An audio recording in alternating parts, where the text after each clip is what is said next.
You're now listening to the Engage the Rockies podcast, your go-to podcast for local and state issues concerning Colorado.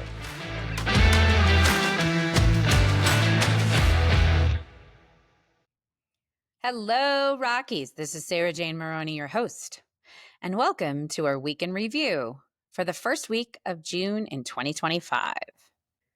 First up, at the U.S. Air Force Academy, transgender cadets were able to graduate alongside their peers. However, they were not commissioned as officers. So any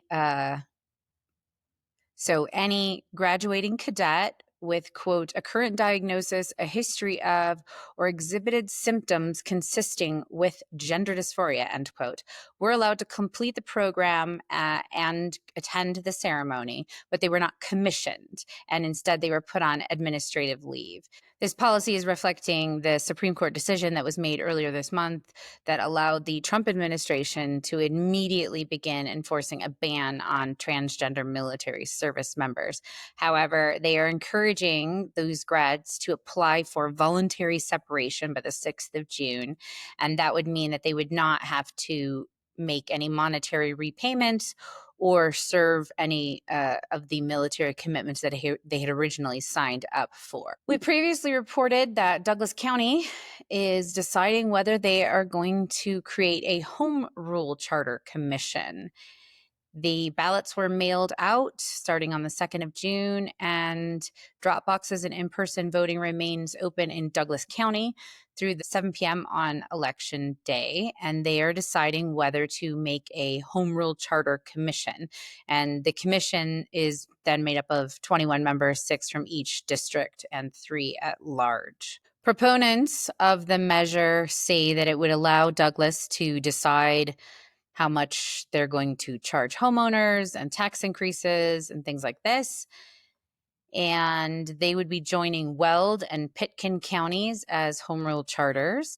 Critics say that it isn't going to do what people hope it will, and it's not going to block any state legislation, that that's a myth, and that there is really no point in attempting this. A county voter opinion poll that was conducted in April and May of 2025 said that 54% of the respondents said that they would vote no on home rule, and 44% said that they would vote yes. So a very divided group. If the voters do approve the measure, then the 21-member commission will begin meeting within 30 days of the election, and they would have 240 days to research, hold meetings, and draft a charter. And then if that deadline is met, then the charter would appear on the November 2025 ballot for countywide approval. If the measure fails, then obviously Douglas will remain a statutory county.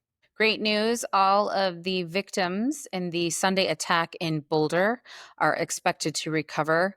Certainly Engage the Rockies condemns this violence and stands with any of these victims, and we were delighted to hear that they will all recover.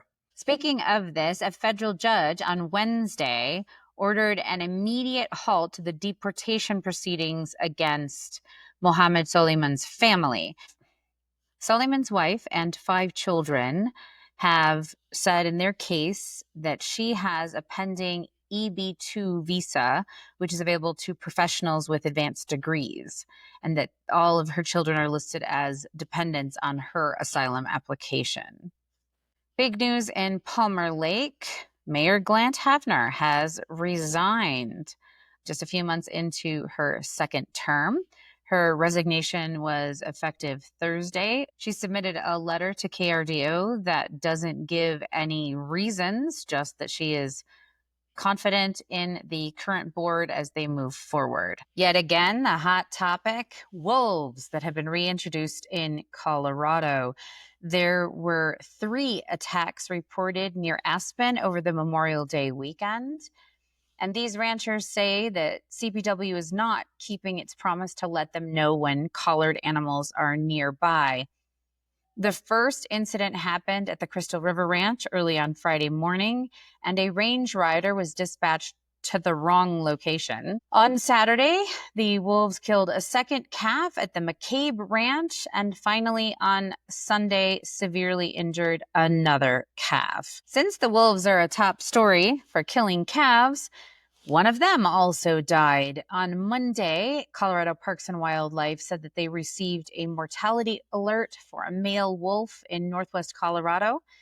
And this is the sixth wolf of the original 15 that were introduced that has died. In Jefferson County school news, the teachers union met and have given a vote of no confidence to Jefferson County Superintendent Dorland.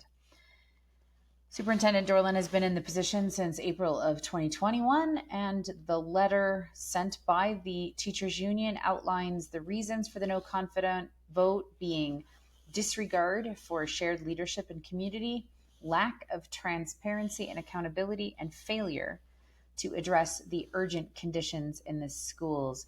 Superintendent Dorland did respond to this via a letter to the news and said that she was deeply committed to resolving the issues. Closer to home, Colorado Springs voters have got a ballot for a special election for the 17th of June. And it has one question on the ballot, and this is the proposed development known as Carmen Line that is near the Schriever Space Force Base. And it's asking if it should be annexed into Colorado Springs. Carmen Line is a 1,900-acre proposed development that's east of the Springs, and it has a mix of commercial and residential properties, including 6,500 homes, and also multifamily and single-family properties. This is a flagpole annexation, which means a thin strip of land, in this case, Bradley Road, is annexed into the city to attach the land to existing city limits. And as of right now, a developer construction isn't expected to begin for another 5 years. Unlike the previous annexation proposal, Amara, Carmen Line doesn't have any rider fees for utility customers unless the construction begins before the 5-year time frame. So please make sure to get your ballots in. And finally, DPS schools officials are expected to warn the board members that more school closures are likely. What's curious about that is that the superintendent is constrained by how frequently they can propose closures to the Board of Education. Executive Limitation 18, known as EL 18, limits school closures to once every 3 years, and it restricts the superintendent from using low enrollment and test scores as the sole justification for closing them. Last year, the Board of Education approved closing 7 schools and reconfiguring 3 others in order to save roughly $6 million.